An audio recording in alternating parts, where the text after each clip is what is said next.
Tata IPL 2024 का second half का पहला मुकाबला है आरसीबी और केकेआर के बीच। इस सीजन जब पहली बार ये दोनों टीमें आमने सामने हुई थी तो केकेआर ने आसानी से जीत हासिल की थी। बहुत इंपॉर्टेंट मुकाबला है ये आरसीबी के लिए, क्योंकि आरसीबी अपने पिछले 5 मैचेस लगातार हारकर इस मुकाबले में आ रही है। वहीं ये 7 में से 6 मुकाबले ऑलरेडी हार चुके हैं। सो जीत हासिल करने के लिए बेताब होगी आरसीबी, वापसी करने के लिए तैयार होगी आरसीबी। एंड इस मुकाबले में जीत हासिल करने के लिए क्या करना होगा आरसीबी को, क्या स्ट्रेटजी होनी चाहिए आरसीबी की कोलकाता के सामने, केकेआर किस स्ट्रेटजी के साथ उतर सकती है, चलिए डिटेल में बात करते हैं। टीम न्यूज की बात करें तो आरसीबी का इस सीजन ये पहला डे गेम है और आरसीबी इस मुकाबले में ग्रीन जर्सी वियर करेगी। एंड दोनों कैंप्स की बात करें तो दोनों कैंप में कोई भी इंजरी कंसर्न या अनएबिलिटी का इशू नहीं है। सारे खिलाड़ी फिट हैं और सिलेक्शन के लिए अवेलेबल होंगे इस मैच में। पिच कंडीशन की बात करें तो ये मुकाबला है ईडन गार्डन कोलकाता में। एंड इस सीजन अभी तक यहाँ 3 मैचेस खेले गए हैं, 2 नाइट गेम्स हुए हैं और 1 डे गेम हुआ है। नाइट मैचेस में हमें हाई स्कोरिंग मुकाबले देखने को मिले थे।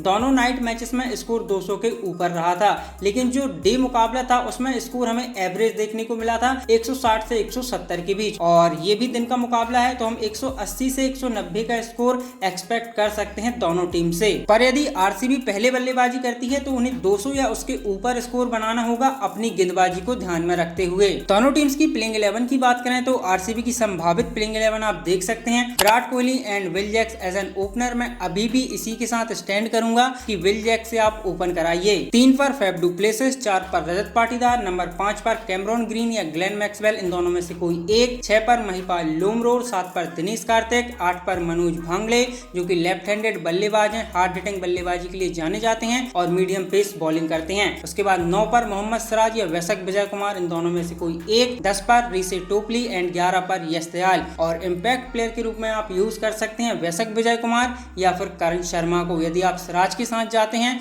मेन प्लेइंग 11 में तो आप वैशक को एज इम्पैक्ट प्लेयर ला सकते हैं, और यदि कंडीशन स्पिन के लिए ज्यादा अनुकूल होती है तो आप करण शर्मा को लेके आ सकते हैं। केकेआर की संभावित प्लेइंग 11 की बात करें तो Phil Salt, Sunil Narine as an opener, उसके बाद Angkrish Raghuvanshi, Shreyas Iyer, Venkatesh Iyer, Rinku Singh, Andre Russell, Ramandeep Singh, Mitchell Starc, Varun Chakravarthy and Harshit Rana. और इम्पैक्ट प्लेयर के रूप में आ जाएंगे वैभव अरोड़ा या फिर श्रेयस शर्मा इसलिए बिकॉज आरसीबी के बल्लेबाज हमने देखा है कि स्पिन के सामने थोड़े स्ट्रगल करते हैं, तो KKR as a impact player Shreyas Sharma का यूज भी कर सकती है। अब जरा दोनों टीम्स की बात कर लेते हैं और इस मैच में क्या स्ट्रेटजी हो सकती है दोनों टीम्स की वो जान लेते हैं। शुरुआत करते हैं आरसीबी के साथ। जैसी बल्लेबाजी इन्होंने लास्ट मैच में हैदराबाद के खिलाफ की थी वैसी ही बल्लेबाजी इनको करनी चाहिए, क्योंकि बैटिंग ही इनकी ताकत है। और मैं पहले मुकाबले से यही बोल रहा हूँ कि आरसीबी आप अपनी बल्लेबाजी से सामने वाली टीम को आउट प्ले कीजिए, क्योंकि आपकी ताकत बल्लेबाजी है। आप गेंदबाजी पे डिपेंड नहीं हो सकते क्योंकि वो आपकी ताकत नहीं है। एंड आरसीबी की स्ट्रेटजी सिंपल होगी, जो बल्लेबाजी आपने हैदराबाद के खिलाफ की है, जो इंटेंट वहां दिखाया है वही आपको कंटिन्यू करना है। आप अपनी बैटिंग से सामने वाली टीम को आउट प्ले कीजिए। हाँ, लेकिन इस मैच में इनके गेंदबाजों को भी थोड़ी जिम्मेदारी उठानी होगी,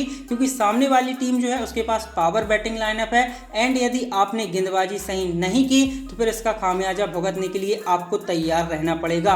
सो आरसीबी बॉलर्स को थोड़ा स्टेप अप करना होगा एंड अच्छी गेंदबाजी करनी होगी इस मैच में। कोलकाता की बात करें तो मिचेल स्टार्क की फॉर्म इनके लिए बड़ी चिंता का विषय है, बिकॉज अभी तक मिचेल स्टार्क केकेआर की एक्सपेक्टेशन पर खरे नहीं उतरे हैं। अभी तक 6 मुकाबले हुए हैं, उन्होंने सिर्फ 5 विकेट लिए हैं और 11 के करीब की इकोनॉमी से रन खर्च किए हैं। 6 मैच में 5 विकेट चटकाए हैं, वो ओके है, बट जिस तरीके से वो रन खर्च कर रहे हैं ये केकेआर के लिए चिंता का विषय है, क्योंकि वो 11 रन पर ओवर खर्च कर रहे हैं। एंड मिचेल स्टार्क इससे फार बेटर तेज गेंदबाज हैं, बट अभी तक इस टूर्नामेंट में हम देखें वो उस एक्सपेक्टेशन पर खरे नहीं उतरे हैं जो केकेआर उनसे रखती है। सो मिचेल स्टार्क को डिलीवर करना होगा एंड उम्मीद करेंगे कि वो जल्द से जल्द फॉर्म में लौटें। इसके अलावा केकेआर के लिए चीजें बहुत हद तक काफी अच्छी रही हैं। अभी तक बैटिंग अच्छा कर रही है, गेंदबाजी में भी चीजें सही हैं। बस यदि मिचेल स्टार्क और फॉर्म में आ जाते हैं फिर केकेआर के लिए और अच्छा होगा, क्योंकि बैटिंग तो अच्छा कर ही रही है, उसके साथ साथ मिचेल स्टार्क फॉर्म में आ जाएंगे एंड बाकी जो आपके गेंदबाज हैं वो भी अच्छा कर रहे हैं। केकेआर की स्ट्रेटजी इस मैच में बहुत सिंपल होगी कि आरसीबी की बल्लेबाजी को ये रोकना चाहेंगे, क्योंकि यदि इन्होंने बल्लेबाजी को रोक लिया तो बहुत हद तक मैच में इनकी पकड़ मजबूत हो जाएगी। एंड केकेआर इस मुकाबले में स्पिनर्स के साथ भी अटैक कर सकती है, क्योंकि जैसा कि हमने बात की आरसीबी के बल्लेबाज स्पिन के सामने थोड़ा स्ट्रगल करते हैं, तो उसको ध्यान में रखते हुए हो सकता है कि केकेआर अपने स्पिनर्स के साथ अटैक करे इस मैच में। दोनों टीम्स के हेड टू हेड आंकड़ों मुकाबलों की बात करें तो ओवरऑल 33 बार ये दोनों टीमें आमने सामने हुई हैं। 19 बार कोलकाता जीती है एंड 14 बार बेंगलुरु जीता है। और कोलकाता के होम ग्राउंड ईडन गार्डन पर यदि हम इनके हेड टू हेड आंकड़े देखें तो 11 बार दोनों टीमें आमने सामने हुई हैं। 7 बार केकेआर जीती है एंड 4 बार आरसीबी जीती है। So overall head to head record देखें या फिर कोलकाता के होम ग्राउंड पर इनके रिकॉर्ड देखें, हर जगह क्लियरली समझ आता है कि केकेआर डोमिनेट करती है आरसीबी को। एंड इस मैच के लिए मेरी प्रेडिक्शंस क्या है, तो मेरी पहली प्रेडिक्शन है कि केकेआर के जो दो ओपनर है Phil Salt and Sunil Narine, इन दोनों में से कोई एक इस मैच में जल्दी आउट होगा। नंबर 2 रजत पाटीदार और विराट कोहली, ये दोनों बल्लेबाज मिलकर 80 और उससे ज्यादा रन बनाएंगे। Number 3 last but not the least RCB to won the match. I know RCB अपने 7 में से 6 मुकाबले हार चुकी है, पिछले 5 मैचेस लगातार हारकर इस मुकाबले में आ रही है,